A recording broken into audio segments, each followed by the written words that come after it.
Hello guys, welcome करता हूं आपको आज की एक और न्यू वीडियो के साथ। और आज की इस वीडियो में मैं आपको बताऊंगा कि क्लाउड कंप्यूटिंग क्या होती है। दोस्तों, यहां पर मुझसे बहुत सारे लोगों ने कहा कि हमने यूट्यूब पर क्लाउड कंप्यूटिंग सर्च किया और उसके बाद हमने वीडियोस देखी, लेकिन फिर भी हमें समझ नहीं आई।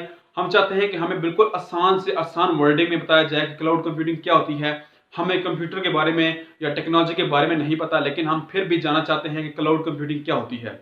तो दोस्तों, जो आज की वीडियो है स्पेशली मैंने उन लोगों के लिए बनाई है जिनको कंप्यूटर के बारे में या टेक्नोलॉजी के बारे में नहीं पता, लेकिन फिर भी वो जानना चाहते हैं कि क्लाउड कंप्यूटिंग क्या होती है। दोस्तों, मैं आज की इस वीडियो में आपको बिल्कुल आसान से आसान वर्डों में बताऊंगा कि क्लाउड कंप्यूटिंग क्या होती है। दोस्तों, अगर आप एक हिंदी लैंग्वेज या उर्दू लैंग्वेज जानते हैं तो आज की वीडियो में मैं गारंटीड हूं कि आपको जो क्लाउड कंप्यूटिंग का जो कॉन्सेप्ट है वो क्लियर हो जाएगा। तो दोस्तों, वीडियो शुरू करते हैं और हम बात करते हैं क्लाउड कंप्यूटिंग की। दोस्तों, जो क्लाउड कंप्यूटिंग का जो कॉन्सेप्ट है वो क्या है कि आप किसी सर्विस को ले रहे हैं या किसी सर्विस को दे रहे हैं इंटरनेट के थ्रू। तो इस जो सर्विस को बोलते हैं हम बोलते हैं क्लाउड कंप्यूटिंग। दोस्तों, आपने इंटरनेट का जो वर्ड है वो अपने माइंड में रखना है। दोस्तों, आप कोई भी काम कर रहे हो इंटरनेट को यूज करते हुए तो इस सर्विस को बोलते हैं क्लाउड कंप्यूटिंग।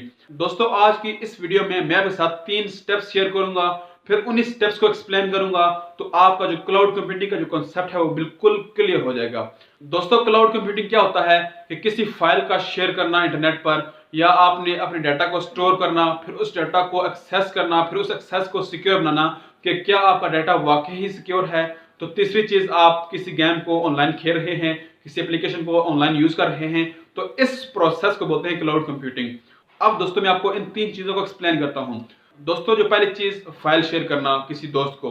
दोस्तों, मान लो कि आपका दोस्त है, आपने इसको फाइल शेयर करनी है। तो मान लो आपका जो दोस्त है वो रहता है इंडिया में, मान लो आपका दोस्त इंडिया में रहता है। दोस्तों, यहाँ पर मैं इंडिया का नाम क्यों ले रहा हूँ, क्योंकि दोस्तों मेरे बहुत सारे जो व्यूवर्स हैं वो इंडिया से हैं, तो व्यूज वगैरह बढ़ाने के लिए नाम लेना पड़ता है। तो क्या करें दोस्तों, ये मजबूरी है हमारी। ओके दोस्तों, हम बात करते हैं अगर आपने किसी फाइल को शेयर करना हो। तो दोस्तों, आपका जो फ्रेंड है वो रहता है, मान लो इंडिया में रहता है। तो दोस्तों, आप उस फाइल को शेयर करने के लिए क्या करोगे? क्या आप उस फाइल को उठा के इंडिया चले जाओगे और अपने दोस्त को दे दोगे कि लो ये लो फाइल और इसको यूज करो, या आपने क्या करना है उस पर्पज के लिए आप इसको यूज करो? तो आप क्या ये करोगे? नहीं। आप क्या करोगे? आपको 2 चीज चाहिए, एक आपको इंटरनेट, दूसरा आपको मीडियम। मीडियम क्या है? मतलब मान लो आप किस चीज को यूज करते हुए आप उस फाइल को सेंड कर रहे हो। मान लो आप व्हाट्सएप यूज कर रहे हो, मान लो आप जीमेल यूज कर रहे हो। तो मान लो दोस्तों आप व्हाट्सएप यूज कर रहे हो, तो दोस्तों आप क्या करोगे? आपने उस फाइल को व्हाट्सएप में डालोगे और उसके बाद आप उस फाइल को अपने दोस्त को सेंड कर दोगे। तो दोस्तों, क्या होगा कि आपकी जो फाइल है वो पहले व्हाट्सएप में सेव होगी। सेव होने के बाद आपके दोस्त को एक्यूरेट उसी जगह पर ही डिलीवर हो जाएगी जहां पर आपने उस अपने दोस्त का एड्रेस दिया हुआ है। तो दोस्तों, ये होता है कि आप इंटरनेट को यूज करते हुए किसी फाइल को शेयर करना, ये क्लाउड कंप्यूटिंग का कॉन्सेप्ट है। अब दोस्तों, जो दूसरा स्टेप है कि हम अपने डाटा को इंटरनेट पर स्टोर कर रहे होते हैं, फिर उसके बाद हम उस इंटरनेट को एक्सेस कर रहे होते हैं और उसके बाद हमें श्योरिटी होती है कि हमारा जो डाटा है वो सिक्योरली सेव है। दोस्तों, मैं आपको एग्जांपल देता हूं एक। दोस्तों, आपने देखा होगा कि आपके मोबाइल में एक एप्लीकेशन होती है गूगल ड्राइव। अब वो एप्लीकेशन किसकी है? गूगल वालों की है। तो दोस्तों, अब क्या होता है कि हमें गूगल ड्राइव वालों ने या गूगल वालों ने 15 जीबी स्पेस फ्री में दी होती है डाटा को एक्सेस करने के लिए, उसमें डाटा रखने के लिए। अब दोस्तों, क्या होगा कि हम 15 जीबी तक डाटा वहां पर रख सकते हैं, लेकिन उससे ज्यादा हम क्या करेंगे? हमें उसके लिए हमें स्पेस बढ़ानी पड़ेगी। हमें 100 जीबी या 200 जीबी जितनी हमारी जरूरत है हमें उतनी स्पेस लेनी पड़ेगी, पैसे देने पड़ेंगे, तो फिर ही हम उसको एक्सेस कर पाएंगे सिक्योरली के साथ। तो दोस्तों, ये कॉन्सेप्ट है कि हम अपने डाटा को सेव कर रहे होते हैं। दोस्तों, उसके लिए आपको कोई हार्ड डिस्क की जरूरत नहीं होती। अब दोस्तों, क्या होता है कि समटाइम कंपनीज जो होती हैं, अब मान लो कि आपकी कंपनी में 50 लोग काम करते हैं, तो आपने अपनी कंपनी का जो डाटा है आपने किसी हार्ड डिस्क में या किसी भी यूएसबी में रखना है। तो मान लो कि कल आपकी जो कंपनी है उसमें 200 लोग 300 लोग आ जाते हैं, तो आपको क्या करना पड़ेगा? आपको मेमोरी बढ़ानी पड़ेगी। तो आपको क्या वो हार्ड डिस्क, मतलब उस हार्ड डिस्क को नया लेके आना पड़ेगा, न्यू बाय करनी पड़ेगी, फिर उस हार्ड डिस्क का जो डाटा कॉपी करके दूसरी हार्ड डिस्क में डालना पड़ेगा। तो मान लो कि आपका डाटा लीक हो जाता है या किसी वायरस की वजह से क्रैक हो जाता है, तो आप क्या करोगे? तो आपका डाटा वो क्या होगा? ज़ाया हो जाएगा।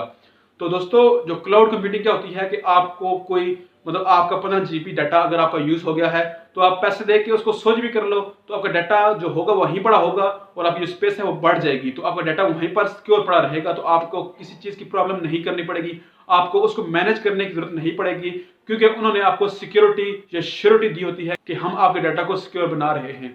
तो दोस्तों, ये है क्लाउड कंप्यूटिंग का कॉन्सेप्ट। दोस्तों, जो तीसरी चीज है कि हम ऑनलाइन एप्लीकेशन यूज कर रहे होते हैं, हम ऑनलाइन गेम्स खेल रहे होते हैं, तो इस सिलसिले में क्लाउड कंप्यूटिंग यूज हो रहा होता है। दोस्तों मैं मान लो आपको एग्जांपल देता हूं ऑनलाइन ऐप की। दोस्तों मान लो आप फेसबुक यूज करते हो। अब दोस्तों आप क्या करते हो, सबसे पहले आप फेसबुक को इंस्टॉल करते हो, फिर उसके बाद दोस्तों आप फेसबुक पर आईडी बनाते हो। उसके बाद यहाँ पर आप अपनी जो आईडी है, यहाँ पर जो आपने जिन लोगों को आपने फ्रेंड बनाया होता है, आप उनके जो न्यूज फीड है या उनकी फोटोज वगैरह देख रहे होते हैं। अब दोस्तों जो आपकी आईडी का जो पासवर्ड है और जितना भी डाटा होता है, जितने लोगों ने अपनी फोटोज वगैरह फेसबुक पर अपलोड की होती हैं, अब वो फोटो आपके मोबाइल में सेव नहीं होती, बल्कि वो फेसबुक के कंप्यूटर में या जहां पर उन्होंने अपना डाटा सारा सेव किया हुआ है वहां पर सेव पड़ी होती हैं। तो उसके लिए दोस्तों आपको 500 जीबी या 1000 जीबी स्टोरेज नहीं चाहिए होती, बल्कि आपको सिर्फ तेज इंटरनेट और आपको मोबाइल चाहिए होता है। अब मोबाइल कोई सा भी हो, अच्छा हो या मतलब महंगा हो, आप उस पर फेसबुक चला सकते हैं। आप उस पर फोटोज जो आप देखना चाहते हैं, वीडियोस देखना चाहते हैं, आप उस पर देख सकते हैं। दोस्तों यहाँ पर फेसबुक में एक और चीज कि मान लो अगर आपने फेसबुक की जो एप्लीकेशन है उसको अनइंस्टॉल कर दिया है, तो क्या आपकी जो आईडी है, जो आपकी फेसबुक है, वो डिलीट हो जाती है? नहीं दोस्तों, आपकी जो फेसबुक है, आईडी है, वो फेसबुक के कंप्यूटर में सेव होती है। उसका जो डाटा है सारा सेव पड़ा होता है। जब भी आप अपनी फेसबुक की आईडी किसी मोबाइल में या अपने मोबाइल में लॉग इन करेंगे तो वो सारा डाटा आपका वापस आ जाएगा। तो दोस्तों बेसिकली ये कॉन्सेप्ट है क्लाउड कंप्यूटिंग का। आप किसी चीज को ऑनलाइन यूज करना, किसी फाइल को सेंड करना, किसी चीज को सिक्योरली सेव करना, उसको एक्सेस करना, ये सब कॉन्सेप्ट जो होते हैं ये क्लाउड कंप्यूटिंग में कहलाते हैं। दोस्तों क्या होता है क्लाउड में, क्या होता है कि क्लाउड में हमारे जो क्लाउड होते हैं समटाइम हमें नजर आते हैं, समटाइम हमें नजर नहीं आते। तो आपका जो क्लाउड कंप्यूटिंग भी होती है वो भी बिल्कुल ऐसी होती है कि हमें समटाइम अपना डाटा चाहिए होता है, हमने समटाइम फेसबुक यूज करनी होती है, समटाइम यूज नहीं करनी होती। तो उसके लिए हमें मतलब क्लाउड की ही एग्जांपल देनी पड़ती है, या इन्होंने क्लाउड का ही नाम लिया है कि हमें जिस टाइम हमने इसको यूज करना हो तो हम उसको यूज करें, ना करना हो तो हमारे लिए कोई प्रॉब्लम नहीं है, हमारा डाटा जो है बिल्कुल सेव पड़ा हुआ है। दोस्तों आपने मुझे फीडबैक जरूर देना है कमेंट में कि क्या आपको इस कॉन्सेप्ट की बिल्कुल आसान वर्डिंग में समझ आई है कि नहीं। उसके अलावा दोस्तों अगर आपको वीडियो अच्छी लगी हो तो इसको लाइक कीजिएगा, चैनल पर अगर आप नए हैं तो उसे सब्सक्राइब कीजिएगा। तो मिलते हैं एक नई वीडियो के साथ, अपना ख्याल रखिए। Thank you, Allah Hafiz.